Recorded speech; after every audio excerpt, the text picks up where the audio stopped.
Welcome to our last task.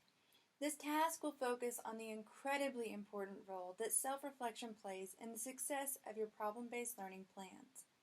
This video will focus on reflecting on your own practices and procedures. So let's take a look in the mirror.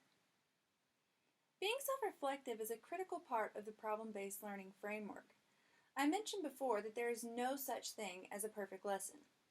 I have a very strong perfectionist drive, and this has been difficult for me to accept, and I know many teachers that also struggle with this.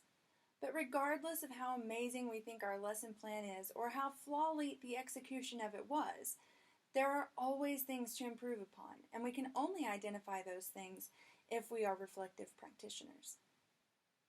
For those of us that look back and see 20 different ways our lesson plan was flawed or execution was lacking, the practice of looking back and evaluating our performance can often turn into a pity party. This is not the time or the place for that. We must view ourselves through the same objective lens that we use when we're assessing our students.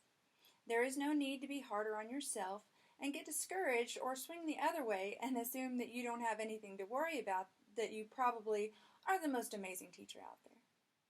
You must be objectively honest with yourself. You will have successes. You will have failures. The reason we look back and identify them is not to give us an ego boost or make us feel inadequate. The purpose of this practice is to inform you so that when you plan future instruction, you're using the best strategies with increasing frequency and replacing the strategies that don't work as well. This step is absolutely critical in our ability to differentiate instruction as well. One-size instruction never fits all our student needs.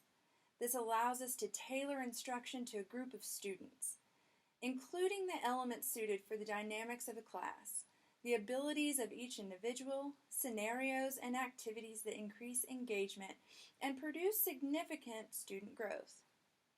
We are then able to adjust for student frustrations and encourage student investment in the learning process. Although we teach classes of students that are similar in age, maturity, and academic ability, above all else, we have to remember that we have an obligation to not just teach to the average, but we make a commitment to teach every student as an individual. Problem-based learning is an invaluable tool that when used effectively will help you live up to that commitment. Happy planning!